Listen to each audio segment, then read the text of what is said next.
Hello बच्चों, कैसे हैं आप सभी। आप सभी का स्वागत है आज की क्लास में। इस वीडियो लेक्चर में हम बात करने वाले हैं इलेक्ट्रिक फील्ड एंड चार्जेस के सेकंड पार्ट में।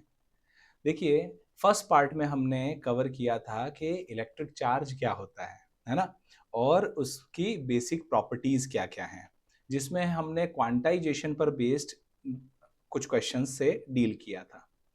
इस वीडियो लेक्चर में हम बात करेंगे कि हम चार्ज को किस तरीके से प्रोड्यूस कर सकते हैं, है ना, यानी मेथड्स कौन कौन से हैं जिससे हम स्टैटिक चार्ज प्रोड्यूस कर सकते हैं।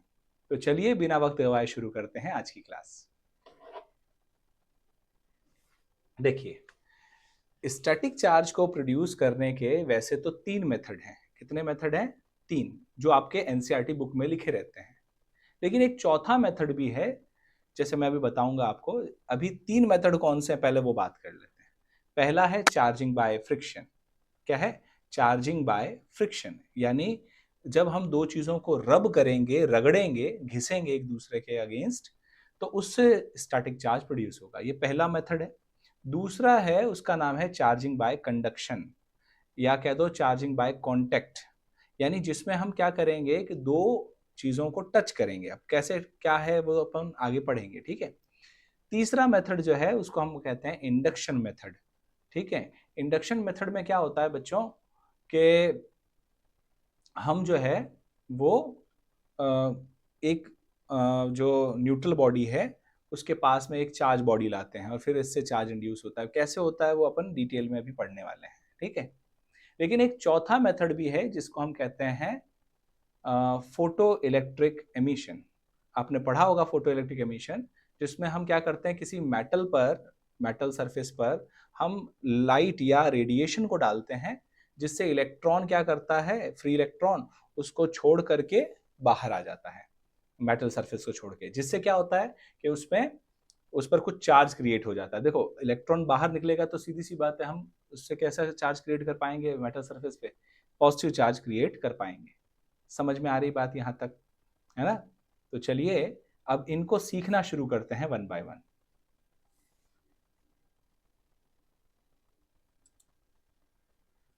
तो देखिए, मेथड्स कौन कौन से हैं जिससे हम स्टैटिक चार्ज को प्रोड्यूस कर सकते हैं। इसमें पहला मेथड जो है वो हम पढ़ने वाले हैं। उसका नाम क्या है? देखिए, जो फर्स्ट मेथड है इसका नाम है चार्जिंग बाय फ्रिक्शन, या इसको हम कह सकते हैं रबिंग मेथड। क्या बोल सकते हैं? रबिंग मेथड, क्योंकि हम रब कर रहे हैं, चीजों को रगड़ रहे हैं आपस में, ठीक है। तो क्या लिखा है देखिए, whenever we rub two bodies against each other some heat is produced। जब हम दो चीजों को रगड़ते हैं ना तो क्या होता है, हीट पैदा होती है। सही बात है। And this heat is absorbed by the bodies and electrons get exchanged between them. और इसी हीट एनर्जी को एब्जॉर्ब करके इलेक्ट्रॉन क्या करता है, एक बॉडी से दूसरे बॉडी में ट्रांसफर होता है। Thus, static charge is produced. The body that loses electron acquires positive charge, and the body that gains electrons gets negatively charged. And the electron is transferred from the body having lower work function to the body having higher work function. देखिए, सब कुछ इसमें हमने बता दिया है। मैं इसको एक बार और थोड़ा सा डिटेल में समझा देता हूँ। देखिए, जब हम बात कर रहे होते हैं वर्क फंक्शन की, कि तो इसका मतलब इस बात से है कि किसी भी बॉडी से इलेक्ट्रॉन को बाहर निकालने के लिए हमें कितनी मिनिमम एनर्जी की रिक्वायरमेंट होगी, इसे हम कहते हैं वर्क फंक्शन। क्या कहते हैं? वर्क फंक्शन, या हिंदी में उसको कार्यफलन कहते हैं ना, इंग्लिश में कह रहे हैं उसको वर्क फंक्शन। जैसे मैं आपको एक समझाता हूं। देखिए, आप जानते हैं कि एटम जो होता है, एटम में एक न्यूक्लियस होता है, और न्यूक्लियस के अराउंड जो है वो इलेक्ट्रॉन क्या कर रहे होते हैं, रेवोल्यूशन कर रहे होते हैं, चक्कर लगा रहे होते हैं, है ना। इन इलेक्ट्रॉन्स को हम कहते हैं बाउंडेड इलेक्ट्रॉन्स। क्यों कह रहे हैं बाउंडेड? क्योंकि ये उससे बंधे हुए हैं, न्यूक्लियस के अट्रैक्शन फोर्स से बंधे हुए हैं, जिससे क्या हो रहा है, वो चक्कर लगा रहे हैं। उसी से उसको क्या मिल रहा है, ये जो इलेक्ट्रोस्टैटिक फोर्स लग रहा है उनके बीच में, इससे उनको मिल रहा है क्या, एक इसेंशियल सेंट्रीपिटल फोर्स। तब वो सर्कुलर पाथ पे चक्कर लगा पा रहे हैं। लेकिन अगर आसपास के एनवायरनमेंट से इलेक्ट्रॉन क्या करता है, जो सबसे बाहर वाला, कौन सा इलेक्ट्रॉन, जो सबसे बाहर वाले ऑर्बिट में है, जो सबसे आउटर मोस्ट ऑर्बिट में चक्कर लगा रहा है, वो अगर आसपास के सराउंडिंग से, एनवायरनमेंट से हीट एनर्जी ले करके, एब्जॉर्ब करके, और फिर अगर उस एटम को छोड़ देता है, उस एटम को छोड़ करके, भाई कि मैं तो न्यूक्लियस के चारों ओर चक्कर नहीं लगाऊंगा, है ना, और वो क्या करता है, उसको छोड़ करके बाहर आ जाता है।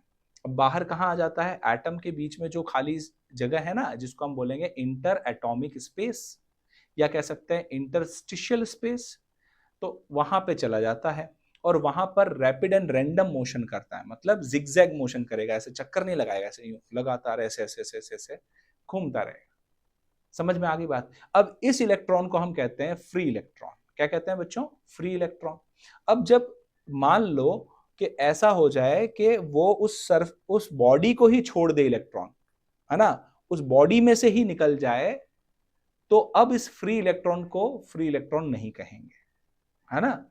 अब क्या कहेंगे, अब इसको हम कहेंगे, जैसे जनरली जब लाइट के साथ ऐसा कर रहे होते हैं तो बोलते हैं फोटो इलेक्ट्रॉन। समझ में आ गई बात, तब कह रहे होते हैं फोटो इलेक्ट्रॉन। लेकिन अब इसका मतलब यह है कि जैसे लाइट का मतलब लाइट का इंसिडेंस करने पे जैसे इलेक्ट्रॉन सरफेस को छोड़ करके बाहर आ जा रहा था, वैसे ही रब करने पर, जब हम दो चीजों को रब करते हैं, रगड़ते हैं, तो हीट एनर्जी जो प्रोड्यूस हो रही है, उसकी वजह से इलेक्ट्रॉन सरफेस को छोड़ के बाहर आ सकता है। सवाल यह है कि बाहर आएगा, इसकी सर्टेनिटी कैसे हो। तो जब हम रगड़ रहे हैं तो जो हीट एनर्जी पैदा हो रही है वो वर्क फंक्शन से ज्यादा अगर है, तो ही इलेक्ट्रॉन बाहर आएगा, अदरवाइज नहीं आएगा। कब बाहर आएगा, जब, वापस सुन लेना ध्यान से, जब हीट एनर्जी इतनी सफिशिएंट हो कि वो उस मेटल के या उस बॉडी के वर्क फंक्शन से ज्यादा हो, तो इलेक्ट्रॉन बाहर आ जाएगा, अदरवाइज बाहर नहीं आएगा। तो जब भी हम दो चीजों को, मतलब दो डिफरेंट चीजों को रब कर रहे हैं, सेम चीजों को रब नहीं करना है। ठीक है, ऐसा नहीं कि भाई आपने एक, जैसे ये एक मार्कर है, ऐसे ही सेम डिट्टो सेम मटेरियल का बना हुआ दूसरा मार्कर लिया और उससे रब कर दिया, तो कोई स्टैटिक चार्ज प्रोड्यूस नहीं होगा। लेकिन अगर हम डिफरेंट बॉडी लें जिनका वर्क फंक्शन सेम नहीं है, जिनमें से किसी एक का वर्क फंक्शन हायर है और दूसरे का लोअर है, और तब हम उन दोनों को रब करेंगे तो स्टैटिक चार्ज प्रोड्यूस होगा। क्योंकि ऐसे केस में जिसका वर्क फंक्शन लो होगा, उसमें से इलेक्ट्रॉन आसानी से बाहर आ जाएगा, लेकिन जिसका वर्क फंक्शन हाई होगा, वो उसमें से इलेक्ट्रॉन आसानी से बाहर नहीं आएगा। अब जो इलेक्ट्रॉन बाहर आ चुका है लोअर वर्क फंक्शन वाली बॉडी से, तो उसको मतलब वो हवा में तो नहीं रह सकता ना इलेक्ट्रॉन, तो उसको कहीं ना कहीं ट्रांसफर होना पड़ेगा। नियरेस्ट बॉडी कौन सी है, दूसरी वाली, तो क्या होगा, वो उस पर ट्रांसफर हो जाएगी। इस वजह से क्या होगा कि जो बॉडी इलेक्ट्रॉन लूज कर रही है उस पर आ जाएगा पॉजिटिव चार्ज, जबकि जो बॉडी उसको एक्वायर कर रही है उस पर आ जाएगा नेगेटिव चार्ज। आई होप आपको समझ में आ गया होगा, वही यहां पर लिखा हुआ है। ये मैंने जानबूझ करके यहाँ पे पूरा कंप्लीट लिखा है सो दैट आपको नोट्स बनाने में आसानी हो। कई बच्चों के साथ ये प्रॉब्लम आती है कि भाई वो जो नोट्स बना रहे होते हैं ना, उस नोट्स के अंदर मतलब वो फिर जैसे कई बार उनको समझ नहीं आता है कि भाई क्या लिखना है, तो वो क्या करते हैं कि उसमें गलती कर देते हैं। और बुक में अगर हम जाते हैं, इसको कई सारी बुक्स में बहुत अच्छा लिखा रहता है, लेकिन वो थोड़ा सा लेंदी होता है, तो मैंने इसीलिए इसको कंसाइज करके जो काम काम की बातें हैं बस उसको लिख दिया है, सो दैट आपका एक अच्छा सा नोट्स भी बन जाए और आपको बोर्ड एग्जाम्स में थोड़ी हेल्प हो जाए। आई होप आपको यहाँ तक समझ में आया होगा।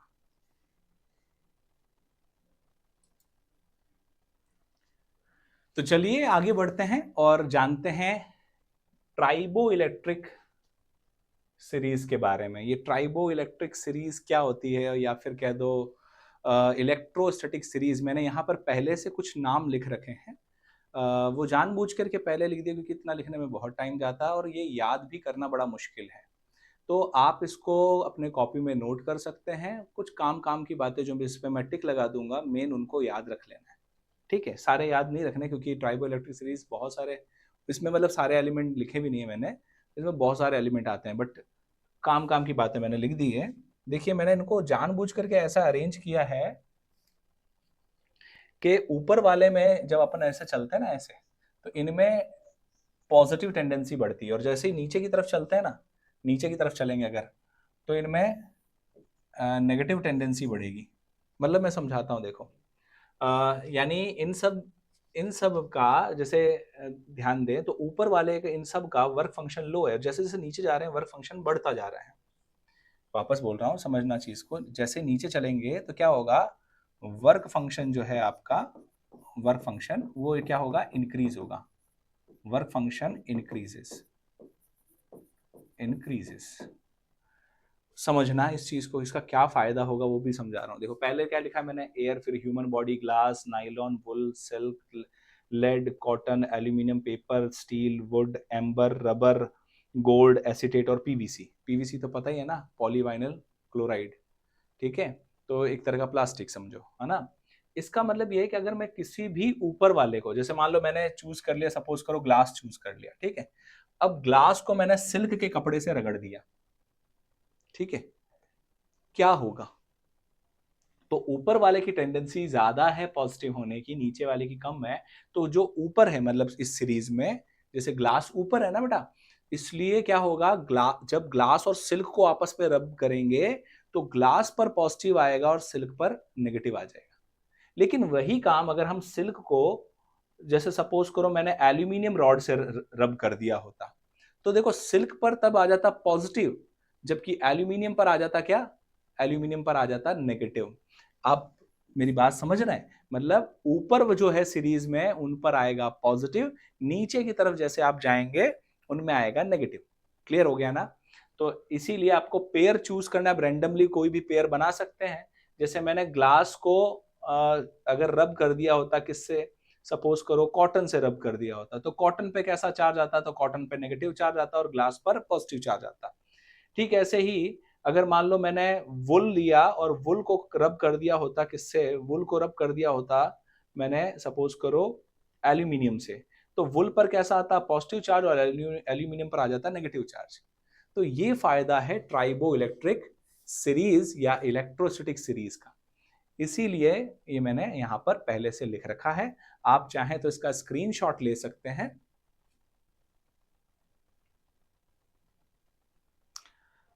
तो आई होप आप सबने स्क्रीनशॉट ले लिया होगा। चलें आगे। देखिए अब इसका जो दूसरा मेथड है ना, वो है चार्जिंग बाय कंडक्शन। ठीक है, क्या है, चार्जिंग बाय कंडक्शन कह दो या चार्जिंग बाय कांटेक्ट कह दो, क्या कह सकते हैं, चार्जिंग बाय कांटेक्ट।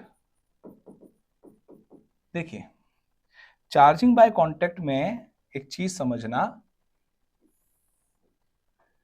यहां पर हम ये समझ रहे हैं कि भाई देखो अगर मान लो ऐसा हो जाए कि अपने पास एक न्यूट्रल बॉडी है, ये जैसे एक न्यूट्रल बॉडी है ना, क्या है, न्यूट्रल बॉडी।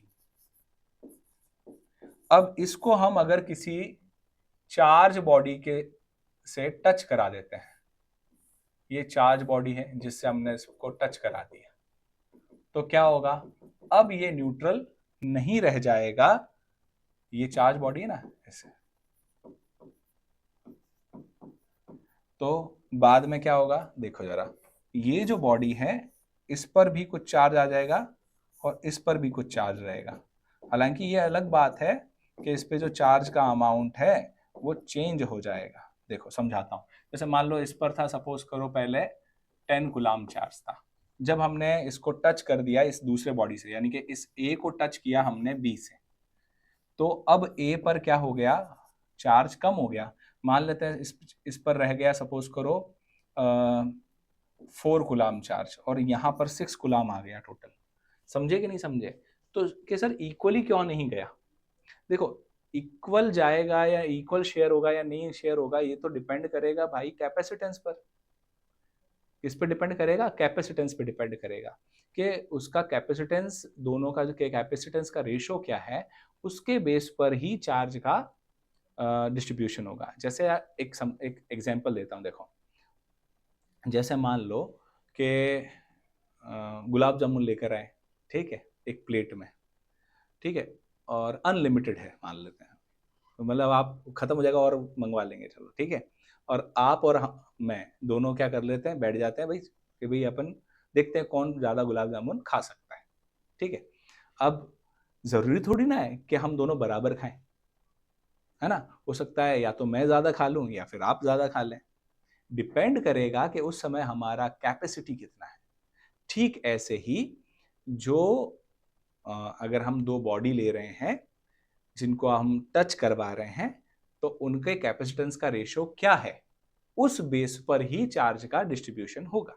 तो यहां पर देखो मैंने लिख रखा है, यहां पर क्या लिखा है देखिए, the process of charging a neutral body bye touching it with a charged body is called charging by conduction or contact.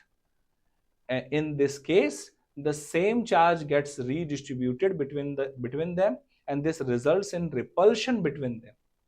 सही बात है। देखो अगर सेम सेम चार्ज आएगा तो क्या होगा, हमने पढ़ा था ना कि देखो repulsion is the true test, repulsion is the true test of determining the nature of the charges. मतलब ऐसे समझो, कल हमने क्या देखा था कि लाइक चार्जेस में क्या हो सकता है, लाइक चार्जेस में रिपल्शन जनरली होता है, लेकिन मैंने एक कंडीशन बताया था कि लाइक चार्जेस भी अट्रैक्ट कर सकते हैं, कहा था। अब अपोजिट चार्जेस में तो हमेशा अट्रैक्शन होता ही है। तो अगर कोई मुझे कहे कि मैं दो चार्ज बॉडी को ले रहा हूं और उसको उन दोनों को पास ला रहा हूं और वो दोनों जो है एक दूसरे को अट्रैक्ट कर रहे हैं, तो बताइए उन पर सेम काइंड का चार्ज है या अपोजिट। तो अब हम सर्टेनिटी के साथ नहीं कह सकते। हो सकता है कि एक बॉडी, दोनों बॉडी पर सेम यानी कि लाइक चार्जेस हो, या हो सकता है कि दोनों पर अपोजिट चार्जेस हो। लेकिन अगर, क्योंकि हमने देखा ना कि भाई लाइक चार्जेस में भी रिपल्शन हो सकता है, पर कब, जब वो पॉइंट चार्जेस नहीं हो और वो कोई बॉडी हो और एक बॉडी पे चार्ज बहुत ही कम, दूसरे पर बहुत ही ज्यादा हो, मैग्नीट्यूड बहुत ज्यादा हो, है ना, तो तब ऐसा हो सकता है। लेकिन अगर मुझे कोई ये कह देता कि भाई रिपल्शन हो रहा है, तो फिर हम इसके लिए श्योर हो गए कि भाई वो दोनों सेम नेचर के यानी कि लाइक चार्जेस ही हैं। रिपल्शन होने पर ये कंफर्म हो गया कि उन पे जो है सेम काइंड का चार्ज है। लेकिन अट्रैक्शन कहने पर हम ये डिटरमाइन नहीं कर पा रहे थे कि उनके दोनों पर लाइक चार्जेस हैं या अनलाइक चार्जेस हैं। तो इसलिए हम क्या कहेंगे कि लाइक, ये जो रिपल्शन है वो क्या है, एक ट्रू टेस्ट है। कई बार ऐसा पूछ लिया जाता है सीबीएसई के पेपर वगैरह में कि जो रिपल्शन है उसको हम ट्रू टेस्ट क्यों कहते हैं नेचर डिटर्मिनेशन का, है ना, चार्ज के नेचर डिटर्मिनेशन का, तो वो इसीलिए कहते हैं। समझ में आ गई बात। अब आगे बढ़ते हैं। देखिए एक मैं आपको एग्जाम्पल से थोड़ा सा इसको और क्लैरिफाई करवा देता हूं। देखिए समझना है भाई, अगर मान लो कोई दो बॉडी है, जैसे एक ये बॉडी है, एक ये दूसरी बॉडी है, दो बॉडी है, दोनों का रेडियस सेम है। दोनों का रेडियस क्या है, सेम है। दो स्फीयर है ना, दोनों क्या है, ये दो आइडेंटिकल स्फीयर है। क्या है, आइडेंटिकल स्फीयर्स है। आइडेंटिकल स्फीयर्स मतलब हूबहू एक जैसे हैं, दोनों सेम मटेरियल के बने हैं, दोनों का रेडियस भी क्या है, सेम है। ठीक, अब ऐसे केस में क्या होगा कि दोनों का कैपेसिटेंस भी क्या होगा बच्चों, सेम होगा। इसका अगर कैपेसिटेंस सी है तो इसका भी कैपेसिटेंस क्या होगा, सी। देखो कैपेसिटेंस आगे अपन आने वाले चैप्टर में पढ़ेंगे, बट अभी समझो ये कि दोनों का कैपेसिटेंस बराबर होने का मतलब ये है कि अगर ये चार्ज की शेयरिंग करते हैं आपस में तो इक्वल शेयरिंग करेंगे। इसका मतलब ये है कि जैसे अगर मान लो इस पर, मान लो सपोज करो 2 कूलम चार्ज था प्लस का, और इस पर था मान लो माइनस का, सपोज करो 6 कूलम चार्ज था, सपोज करो। ठीक है, अब इन दोनों को टच करा दिया, इन दोनों क्या करा दिया, ऑन टचिंग। भाई टच करवाने पर क्या होगा, टच करवाने पर क्या होगा कि ये जो पहली बॉडी है, ये जो दूसरी बॉडी है, इन दोनों पर कितना चार्ज आएगा बच्चों, तो कैसे पता चलेगा, तो पहले आप टोटल निकालो इन दोनों का। तो ये 2 और ये -6 मिलके कितना हो गया, -4 हो गया कि नहीं हो गया, हो गया ना। इन दोनों का सम करना है, तो सम किया तो कितना आया, -4 आया। अब -4 आया तो इस पर आ जाएगा माइनस का 2 कूलम और इस पर भी माइनस का 2 कूलम, तभी तो मिलके -4 होगा। समझ में आई बात कि नहीं आई। ऐसे एक और देख लो भली, अगर आपको नहीं समझ में ये आया हो तो आप एक एग्जाम्पल और समझ सकते हैं। मतलब अपन चाहे जितने एग्जाम्पल ले सकते हैं समझने के लिए। ठीक है, जैसे मान लो कि ये था ऐसे, ठीक है, बिफोर कनेक्शन, ठीक है। अब बना दे रहे हैं आफ्टर कनेक्शन, है ना, ये तो है बिफोर कनेक्शन, ये क्या है आफ्टर कनेक्शन,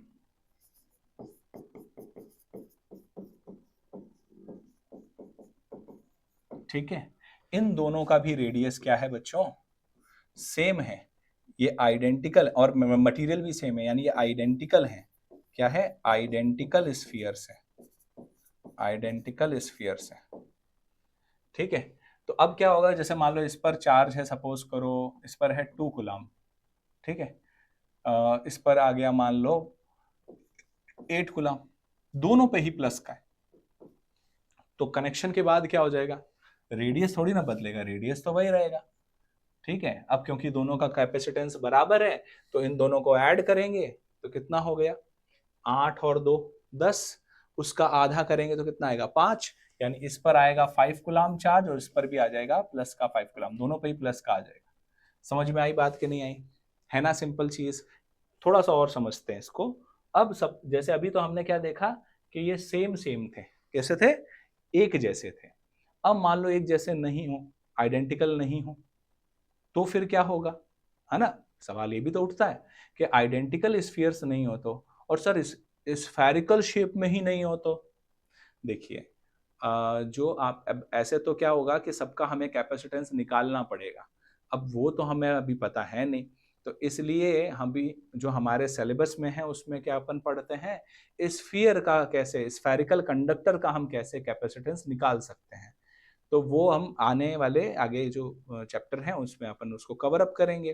पर फिलहाल के लिए आप ये याद रख लें कि स्फेरिकल बॉडी अगर है तो उसका जो कैपेसिटेंस है वो डिपेंड करता है उसके रेडियस पर, यानी रेडियस जितना ज्यादा कैपेसिटेंस उतना ज्यादा। समझ में आ गई बात, रेडियस जितना ज्यादा कैपेसिटेंस उतना ज्यादा, ठीक। तो अब मान लेते हैं कि हमने 2 स्फीयर लिए, है ना, इसको मैं थोड़ा सा सही से बना देता हूं अपने पास, हाँ ये देखो, ये एक बना दिया हमने, एक ये दूसरा बड़ा बना दिया, ऐसे ही यहां पर भी, ठीक है। अब देखिए जरा, अब इनको हमने क्या कर दिया, कनेक्ट कर दिया भाई किसी वायर से, है ना, जैसे इन दोनों को, ये पहले तो कनेक्टेड नहीं है, बाद में हम इनको कनेक्शन दे देंगे, है ना, तो ये हो गया बिफोर कनेक्शन, है ना, बिफोर कनेक्शन, और ये हो गया आफ्टर कनेक्शन,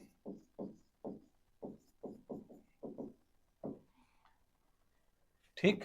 2 केस बन रहे हैं, है ना। इसका रेडियस हम अज्यूम कर लेते हैं कि रेडियस है इसका R1, ऐसे ही इसका रेडियस हम कंसिडर कर लेते हैं, सपोज करो R2। सिमिलर मैनर में तो यहां पर भी सेम ही रहेगा, यहाँ R1 और यहाँ R2 रहेगा रेडियस। मान लेते हैं कनेक्शन से पहले इस पर कुछ चार्ज था, वो था Q1, और इस पर कुछ चार्ज था, मान लेते हैं वो है Q2, है ना, Q1 और Q2 दो हैं। तो कनेक्शन के बाद इस पर मान लेते हैं आ जाता है Q1 डैश, और इस पर आ जाता है Q2 डैश, पर वो Q1 डैश और Q2 डैश कितना है, ये कैसे पता करें, तो ये पता करने के लिए अब हम एक मेथड इस्तेमाल करेंगे। देखिए उस मेथड को भी आप डायरेक्ट याद रख लें ताकि आपको क्या हो, हेल्प हो जाए, ठीक है। याद रखना है इसमें कि कैपेसिटेंस जो है वो रेडियस पे डिपेंड कर रहा है, तो जितना ज्यादा रेडियस उतना उतना ज्यादा कैपेसिटेंस, ठीक। तो देखिए जब आपको Q1 डैश अगर निकालना है ना बच्चों, तो आप क्या करेंगे कि इनका अगर कैपेसिटेंस का रेशियो लेंगे तो वो रेडियस के रेशियो के बराबर होगा, इसलिए हम ऐसे करेंगे कि जैसे मान लो मेरे को Q1 डैश निकालना है, तो मैं पहले उसका रेडियस ऊपर लिख दूंगा, नीचे क्या करूंगा मैं R1 प्लस R2 लिख दूंगा, ठीक है। क्या कर दूंगा, सम ऑफ द रेशियो लिखते हैं, तो यानी कि R1 प्लस R2 करना है, into total charge, total charge मतलब इन दोनों का सम, टोटल चार्ज, समझे कि नहीं समझे, यानी कि ऐसे लिखेंगे अपन R1 और यहां लिख देंगे R1 प्लस R2, सही, और यहां पर आ जाएगा Q1 प्लस Q2, तो इससे आपका निकल जाएगा Q1 डैश निकल जाएगा, ठीक इसी तरीके से आप Q2 डैश निकाल सकते हैं। तो Q2 डैश क्या हो जाएगा बच्चों, देखिए यहां पर ऊपर लिखेंगे R2, नीचे लिखेंगे R1 प्लस R2 और साथ में मल्टीप्लाई कर देंगे इसको Q1 प्लस Q2 से। तो ये भी याद रखना है। अभी अगर दिक्कत आ रही है तो एक क्वेश्चन ले लेते हैं, है ना, क्वेश्चन के थ्रू इसको थोड़ा समझ लेते हैं। ठीक है, तो फॉर्मूला तो हमें समझ में आ गया, अच्छे से आ गया ना। चले आगे, चलिए।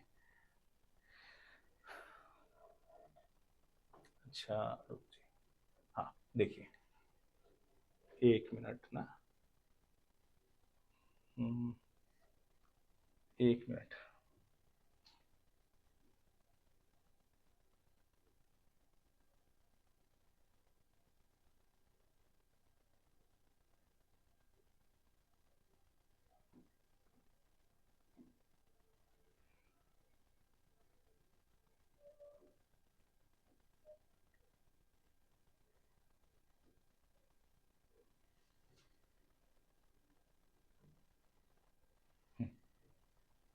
देखिए, अब एक क्वेश्चन और ले लिया मैंने। जैसे सपोज करो मैंने क्वेश्चन लिया कि ये कलर सही है, हाँ देखिए,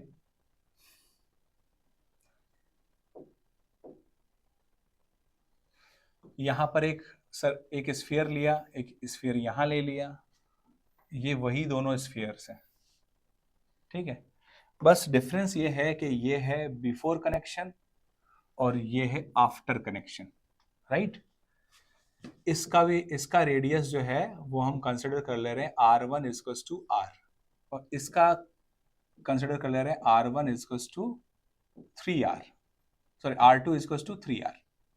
तो इसका मतलब इसका भी रेडियस R है और इसका रेडियस 3R है।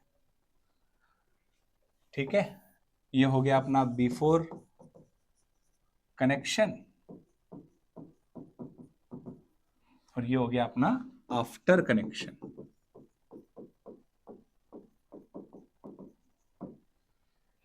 इस पर चार्ज था सपोज करो प्लस का 3 कूलम और इस पर था सपोज करो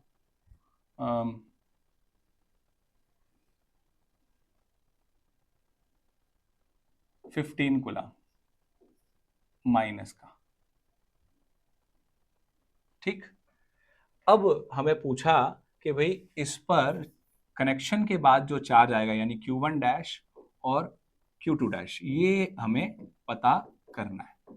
कैसे पता करें, तो देखो बहुत आसान है, हमने फॉर्मूला अभी सीखा। क्या सीखा कि जब Q1 डैश निकालना है तो हम लिखेंगे यहाँ पे R1, फिर R1 प्लस R2 और यहाँ लिखते हैं Q1 प्लस Q2, लिखते हैं ना। तो बस फॉर्मूले में वैल्यू पुट करो और सॉल्व करो। यहाँ पर आ जाएगा R, नीचे आ जाएगा R प्लस 3R और यहाँ पर इनका सम करेंगे तो इनका सम कितना हो जाता है -12, तो यहाँ लिख देंगे -12। इसको सॉल्व करेंगे तो देखिए आ जाएगा R अपॉन 4R इंटू -12, तो R से R कट जाएगा, 4 से जाएगा 3 टाइम्स, तो आंसर आ जाएगा -3 कूलम। ठीक इसी तरीके से Q2 डैश भी निकाल सकते हैं, और Q2 डैश कैसे निकालेंगे, R2 upon R1 plus R2, right, और यहाँ उसका टोटल सम कर देंगे, है ना, चार्ज का। तो यहाँ आ जाएगा देखिए R प्लस 3R और जो टोटल चार्ज है वो माइनस का, सॉरी यहाँ पे 3R आएगा ना, R2 लिखना है तो R2 3R हो जाएगा और यहाँ माइनस का 12 और ये हो जाएगा माइनस का 3R बाय 4R इंटू 12। इस माइनस को मैंने बस आगे लिख दिया और कुछ नहीं। R से R कट जाएगा, 4 से जाएगा 3 टाइम्स, तो 3 हो जाएगा माइनस का 9 कूलम। अब आप इन दोनों का सम करके देख लीजिए वापस कितना आ जा रहा है, माइनस का 12 आ जा रहा है ना, टोटल चार्ज के बराबर आ जा रहा है कि नहीं आ रहा है। इसका मतलब कनेक्शन के बाद जो चार्ज आएगा वो होगा, पहले वाले पर तो आएगा माइनस का 3 कूलम और दूसरे वाले पर आएगा माइनस का 9 कूलम। तो इस टाइप का अगर कोई क्वेश्चन आता है तो आप आसानी से कर सकते हैं, है ना। चले आगे, अगर मान लो ऐसा होता कि ये प्लस का 15 नहीं होता, ठीक, सॉरी माइनस का 15 नहीं होता, प्लस का 15 होता, तो ऐसे केस में दोनों को ऐड करते तो कितना हो जाता, 18 हो जाता। फिर यहाँ पर 18 लिख रहे होते, तो ऐसे केस में क्या आंसर आता है ना, तो अपन उसको डिवाइड करके निकाल सकते हैं। समझ में आया कि नहीं आया? चले आगे। देखिए इसके बाद है चार्जिंग बाय इंडक्शन। देखिए चार्जिंग बाय इंडक्शन को ऐसे समझिए कि वैसे मैंने इसमें पूरा लिख रखा है चार्जिंग बाय इंडक्शन क्या है, कि the method of charging a neutral body by bringing a charge body near to it but not in contact is called charging by induction. यानी ये एक ऐसा मेथड है जिसमें हम एक न्यूट्रल बॉडी के पास एक चार्ज बॉडी लाते हैं बट उसको टच नहीं कर रहे। ठीक, तो होगा क्या कि ऐसा करने से ऑटोमेटिक उस न्यूट्रल बॉडी पर भी कुछ चार्ज इंड्यूस हो जाएगा। ठीक है, आगे पढ़िए। देखिए in this method the molecules of a neutral body gets polarised and hence the surface of a neutral body facing towards the charge body gets opposite charge while the opposite face acquires the same kind of charge and this induction effect is temporary। देखिए ये जो induction effect है वो temporary होता है, कुछ समय के लिए बनेगा ऐसा। as the charge body is taken away from the body which we want to get electrified again becomes neutral। ऐसे समझो, देखो सपोज करो कि हमने क्या किया, एक ले लिया ए, ये अपना न्यूट्रल बॉडी है। क्या है? Neutral body, right. और इसके पास में हमने एक दूसरी चार्ज बॉडी रख दी, ये चार्ज बॉडी है, राइट। इस पर मान लो ऐसे चार्ज था पहले प्लस का, ठीक है, इस पे भी यहां भी प्लस है ना, प्लस चार्ज है। अब एग्जाम्पल के लिए समझो कि भाई इस पे प्लस का यहाँ पे 5 कूलम, इस फेस पर भी प्लस का 5 कूलम है। तो अब क्या हुआ कि देखो इस प्लस के कारण क्या होगा कि इसके अंदर जितने भी नेगेटिव चार्ज होंगे ना, ए बॉडी के अंदर, ए बॉडी न्यूट्रल क्यों है? क्योंकि उसके अंदर नेगेटिव चार्ज और पॉजिटिव चार्ज का जो अमाउंट है वो क्या है? सेम है। नेगेटिव का और पॉजिटिव का अमाउंट क्या है? सेम है, क्योंकि हर चीज किससे मिलकर बनी है? एटम से मिलकर बनी है ना। तो मैं मान लेता हूं ऐसा कि इसके ये पॉजिटिव चार्ज के कारण ये नेगेटिव को खींचेगा, तो इसलिए सारे नेगेटिव चार्ज का एक्यूमुलेशन जो है वो इस सरफेस पर हो जाएगा, जबकि इसके दूसरे साइड सारे पॉजिटिव चार्जेस का एक्यूमुलेशन हो जाएगा। समझ में आई बात कि नहीं आई?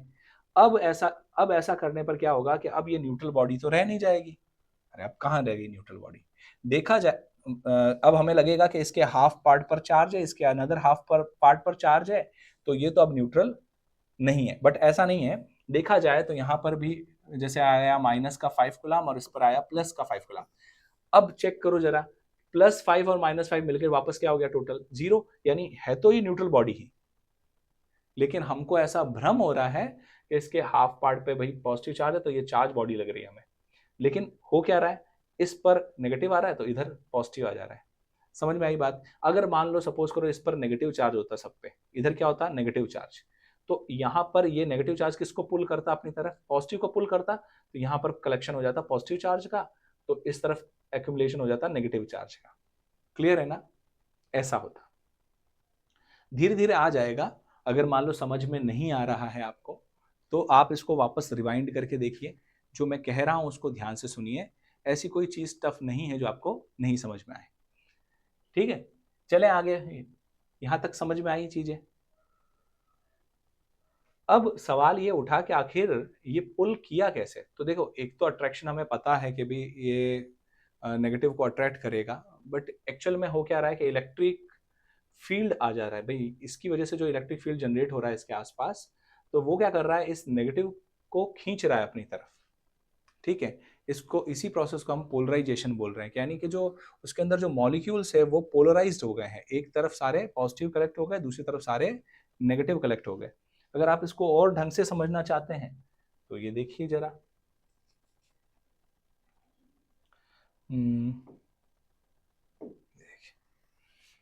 ऐसे समझिए कि पहले तो ये जो न्यूट्रल बॉडी थी ना, वो उसमें मॉलिक्यूल्स का अरेंजमेंट कुछ ऐसे था।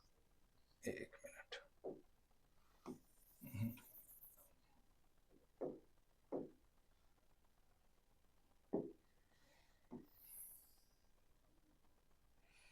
दो केस ले रहे हैं, पहले वाला केस और दूसरा वाला केस, ये समझाने के लिए ना, ताकि आपको अच्छे बेहतर ढंग से ये सब चीजें समझ में आ जाए। देखिए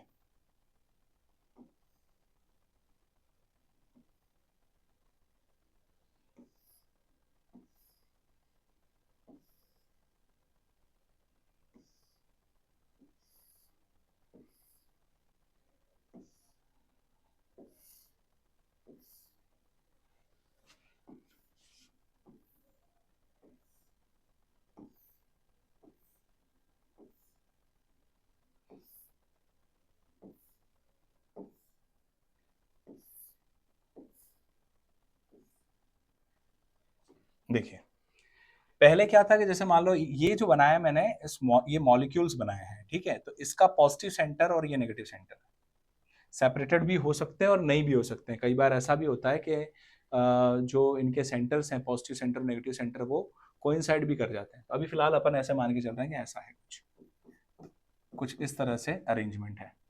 तो यहाँ पर नेगेटिव पॉजिटिव और नेगेटिव पॉजिटिव हो गया, फिर positive negative positive negative positive negative, और यहाँ आ जाएगा negative positive negative positive negative positive. हमें क्या देखने को मिल रहा है कि हर पॉजिटिव के पास नेगेटिव प्रेजेंट है। देखो ये एक दूसरे को नलीफाई कर दे रहेंगे, ये नलीफाई कर देंगे एक दूसरे को, ये भी नलीफाई कर देंगे, ये भी नलीफाई कर देंगे, ये भी कर देंगे और ये भी कर देंगे। समझ में आ गया ना? लेकिन यहाँ पर देखो जरा क्या है सीन। यहाँ पर देखो, अगर ये पॉजिटिव ये नेगेटिव, ये पॉजिटिव ये नेगेटिव, ये पॉजिटिव ये नेगेटिव, तो यहाँ पॉजिटिव या negative, positive negative, positive negative, positive negative, positive negative, positive negative, सारे का अरेंजमेंट जो है वो कुछ इस तरह से हो गया है। अब हमें लग रहा है कि ये बीच वाले तो नलीफाई हो जा रहे हैं, बीच वाले तो क्या हो जा रहे हैं, नलीफाई हो जा रहे हैं, है ना, पॉजिटिव नेगेटिव। लेकिन अगर हम केवल इस वाले पार्ट को देखें, इधर वाले हिस्से को, तो हमें लग रहा है ये सारा पॉजिटिव चार्ज का एक्यूमुलेशन एक साइड हो गया है और सारे नेगेटिव चार्ज का एक्यूमुलेशन दूसरे साइड हो गया। यही हो रहा था, यही वजह है कि आप जब कागज के टुकड़ों को, क्योंकि कागज जो है ना वो एक डाइलेक्ट्रिक सब्सटेंस है, ठीक, तो डाइलेक्ट्रिक का मतलब इंसुलेटर, है ना, तो कागज क्या है, एक इंसुलेटर है। और हमने क्या किया, उसके उसके पास एक कंघी या पेन जो भी है चीज, उसको बालों से पहले रब किया और फिर उस कागज के टुकड़े के पास लाते हैं, तो क्या होता है, कागज का टुकड़ा उसकी तरफ चिपक जाता है। वो चिपक क्यों जा रहा है, वो इसलिए चिपक जा रहा है क्योंकि इस बॉडी पर कुछ चार्ज था, जैसे ही कागज के पास ला रहे हैं तो कागज पर हो रहा है इंडक्शन इफेक्ट, जिसकी वजह से एक हिस्से पर और दूसरे हिस्से पर, यहाँ और यहाँ, तो यहाँ पर मान लो, जैसे मान लो इस पर नेगेटिव चार्ज था सपोज करो, तो ये नेगेटिव था और इस पर क्या था, तो इस हिस्से पर आ जाएगा पॉजिटिव इधर वाले, और इस वाले हिस्से पर नेगेटिव आ जाएगा। वापस बोल रहा हूँ सुनना, इस पर तो क्या था, चार्ज नेगेटिव था, तो इसके ऊपर वाले जैसे ही पास लाएंगे तो इस सरफेस पर क्या बन जाएगा, इस सरफेस पर ये नेगेटिव था तो इस पे बनेगा पॉजिटिव, और इसके नीचे वाले पे वापस क्या बन जाएगा, नेगेटिव। अब इस पॉजिटिव और इस नेगेटिव के बीच में क्या होगा, अट्रैक्शन, तो ये चिपक जाएगा। समझे कि नहीं समझे? तो ये जो इफेक्ट है ये टेम्पररी इफेक्ट है, मतलब जब तक चार्ज बॉडी उसके पास रहेगी तब तक ही न्यूट्रल बॉडी में के अंदर ऐसा होगा, लेकिन जैसे उसको हटा देंगे वापस पहले वाली कंडीशन बन जाएगी, मतलब इससे वापस ही कन्वर्ट हो जाएगा ऐसे। समझ में आ गई बात? तो ये था इंडक्शन मेथड। अब इंडक्शन मेथड पे हम क्वेश्चन कैसे मतलब सॉल्व कर सकते हैं, कई बार आ जाता है क्वेश्चन सॉल्व करने के लिए तो हम वहां पर अटक जाते हैं, तो कैसे करना है चलिए आज ये जानते हैं। देखिए एक मिनट,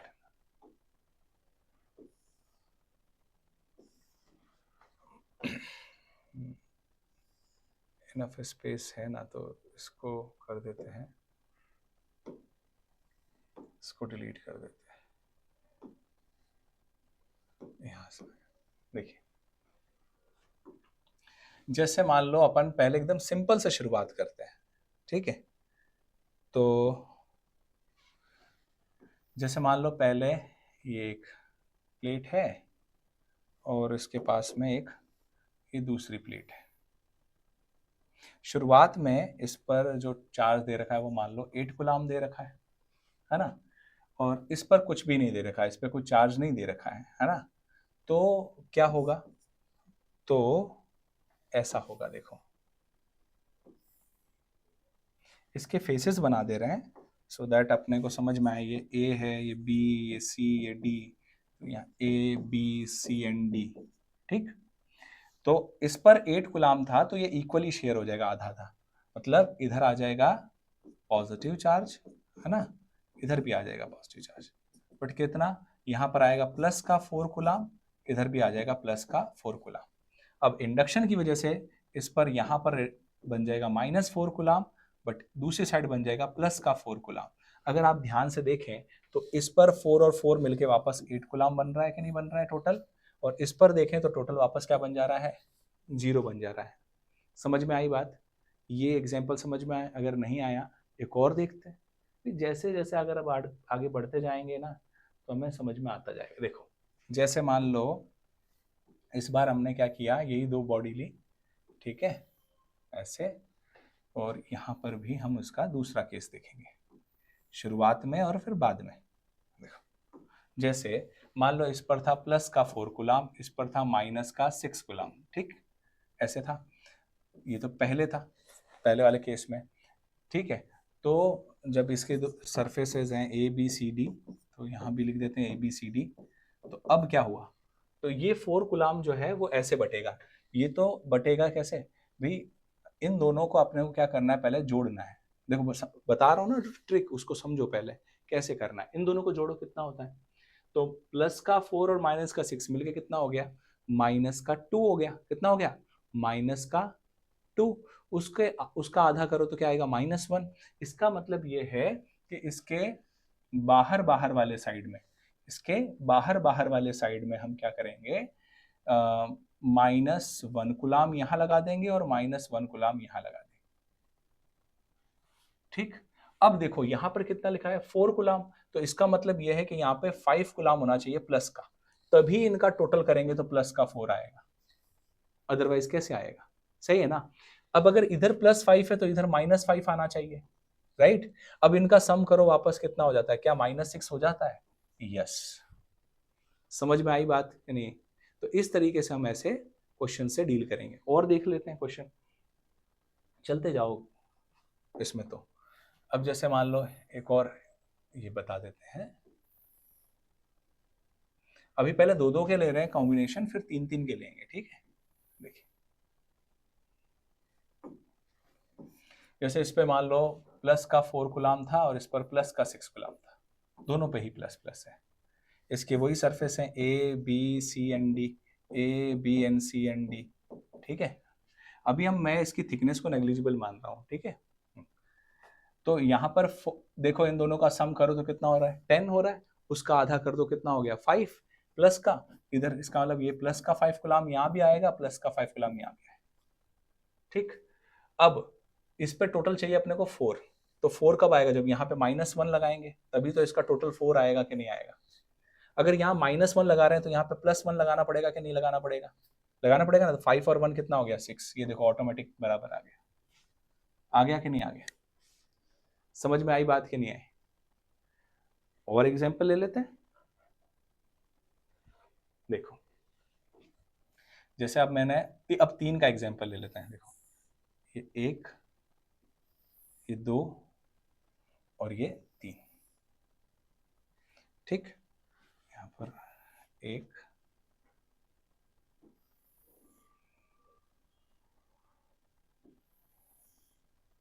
और ये 3, ऐसे समझो। देखो यहाँ पर ये A B C D E F, यहाँ भी लगा दो A B C D E F, लगा दिया। अब देखो इस पर मान लेते हैं 8 कूलाम है, इस पर कुछ भी नहीं है सपोज करो, और इस पर है मान लो 3 कूलाम। कितना है, 3 कूलाम है।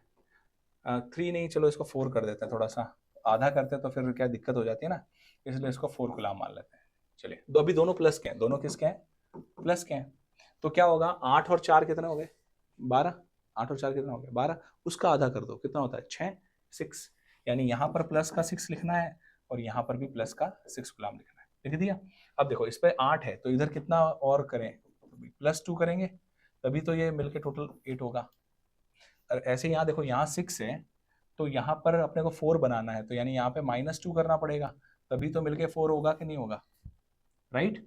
अब देखो यहाँ +2 है तो इधर कितना आ जाएगा, -2, और यहाँ -2 तो इधर कितना आ जाएगा, प्लस का 2 आ जाएगा कि नहीं आ जाएगा। अब इन दोनों का सम करो, वापस क्या आ रहा है, 0 आ रहा है कि नहीं आ रहा है, वो बीच वाला न्यूट्रल ही तो पड़ा था। ये रहा, देखो आ गई बात समझ में। और देखो चलते जाओ, मतलब अपने तो एग्जाम्पल और करेंगे ना, जितने एग्जाम्पल करेंगे हमें समझ में आ जाएगा। देखिए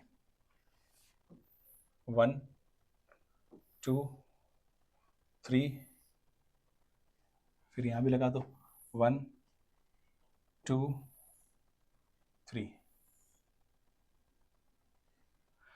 अब क्या करने वाले हैं, देखो A B C D E F, ऐसे यहाँ पे भी ए बी सी डी और ई एफ लगा दिया। अब देखना ध्यान से, इस पर दे दिया मान लो प्लस का 8 कूलम, है ना, यहाँ दे दिया प्लस का 2 कूलम, चलो है ना, या रुको अभी पहले बीच वाले को अभी अपन हटा देते हैं, बीच वाले को फिलहाल 0 ही मानते हैं, ठीक है। और यहाँ पर अपन मान लेते हैं, जैसे सपोज करो माइनस का 6 कूलम, क्या मान लेते हैं, माइनस का 6 कूलम, चलो ठीक है। अब बताइए जरा, तो हम सबसे पहले क्या करेंगे, इन दोनों को ऐड करेंगे तो कितना आता है, प्लस का 2, उसका हाफ करेंगे तो क्या आएगा, +1। तो यानी यहाँ पर +1 कूलम है और यहाँ भी क्या है, +1 कूलम है। अब देखिए जरा, फिर अब यहाँ पे 8 बनाना है, 8 बनाना है, तो ये तो 1 है ही, तो यहाँ पे 7 डालना पड़ेगा कि नहीं, प्लस का 7 कूलम, तब जाकर के इस पे टोटल क्या बनेगा 8। और यहाँ -6 चाहिए, तो -6 चाहिए तो यहाँ पे प्लस का 8 डालना पड़ेगा, क्योंकि सॉरी -8 का 1 मिनट रुकना, गलत लिख दिया मैंने, हमें क्या लिखना है यहाँ पे -6, तो यानी यहाँ पे -7 डालना पड़ेगा, क्योंकि -7 +1 मिलके वापस -6 हो जाएगा कि नहीं हो जाएगा, हो जाएगा ना। अब देखिए जरा, यहाँ +7 है तो इधर कितना आएगा, माइनस का 7 कूलम, और यहाँ -7 है तो इधर कितना आएगा, प्लस का 7 कूलम आएगा। अभी देखो टोटल वापस 0 हो गया कि नहीं हो गया, हो गया, समझ में आई बात कि नहीं आई। तो इस तरीके से हम क्या कर सकते हैं, इनका कॉम्बिनेशन जैसे जैसे हम चाहें वैसे बना सकते हैं। आई होप यहाँ तक समझ में आया होगा अच्छे से। इसके आगे की का जो भी पार्ट है वो हम अपने अगले लेक्चर में कवर करेंगे। और आपको क्या करना है, समझ ही गए होंगे आप, चैनल को लाइक करना है, सब्सक्राइब करना है और शेयर करना है अपने दोस्तों से, और अपना सपोर्ट ऐसे इसी तरीके से बनाए रखें। नेक्स्ट क्लास में हम जो है इसके आगे के टॉपिक्स कवर करेंगे, या अगर आपकी इच्छा है कि ये थोड़ा सा और भी हम प्रैक्टिस में ऐसे क्वेश्चन लाएं, तो उसके लिए हम कोशिश करेंगे कुछ ऐप वगैरह डिज़ाइन करें जिसपे हम, क्योंकि बहुत सारे क्वेश्चन हम कितने यूट्यूब पे करवा सकते हैं, और सारे टॉपिक कवर कराने हैं तो क्वेश्चन की प्रैक्टिस थोड़ी कम हो जाएगी, सीधी सी बात है। देखो बहुत सारी चीज़ें हैं जो हमें कवर अप करनी है, लेकिन अपने पास टाइम लिमिट जो है वो बहुत ही कम है। देखो क्योंकि अभी आपके बोर्ड के एग्जाम्स पास में आ जाएंगे, और फिर ऐसे केस में क्या होगा कि अब आप जितने अगर ये लंबे वीडियोस बनेंगे, फिर दिक्कत यह है कि अब सारे टॉपिक्स कवर नहीं हो पाएंगे। मेरे पास भी एक लिमिटेड स्लॉट होता है जिसमें मुझे सारी चीज़ें कवर अप करनी है, तो इसलिए आपसे दरख्वास्त है कि आप थोड़ा सा मतलब पेशेंस बनाएं और जो मैं चीज़ें करवा रहा हूँ उसको करें। साथ में आप अपने जो टीचर्स जो भी आपको पढ़ा रहे हैं आपके स्कूल में या कोचिंग्स में या जहाँ पर भी, आप उन नोट्स को भी वापस पढ़ें, ठीक है। देखिए मैं ये नहीं कह रहा कि मैं बहुत अच्छा पढ़ाता हूँ, लेकिन हाँ मेरी कोशिश ये रहेगी कि मैं आपको चीज़ें बहुत अच्छे से सीधे और सरल तरीके से बताऊँ। आप अपने जो भी टीचर्स हैं, चाहे वो स्कूल के हों या कोचिंग के हों, उनको डिसरेस्पेक्ट नहीं करें, और उन वो जो नोट्स बनवा रहे हैं आपसे, उन नोट्स को वापस देखने की कोशिश करें। अगर आपको वो वाली चीज़ें समझ में नहीं आ रही हैं, इसलिए अगर आप ये वीडियो देख रहे हैं, तो आप एक काम करें, ये वीडियो देखने के बाद जो उन्होंने और भी एग्जाम्पल करवा रखे हैं, इसके रिलेवेंट करवा रखे होंगे, तो वो आप उसको करें, ठीक है। इसी से देखो स्कोर सुधरेगा। देखो मेन जो पर्पज़ है ना हमारा, वो यही है कि बच्चा जो है इंडिविजुअल जो भी अपना कर रहा है वो अपना परफॉर्मेंस सुधारे, ठीक है। इसीलिए मैं यूट्यूब पर ये सारी क्लासेस फ्री चला रहा हूँ, ठीक है।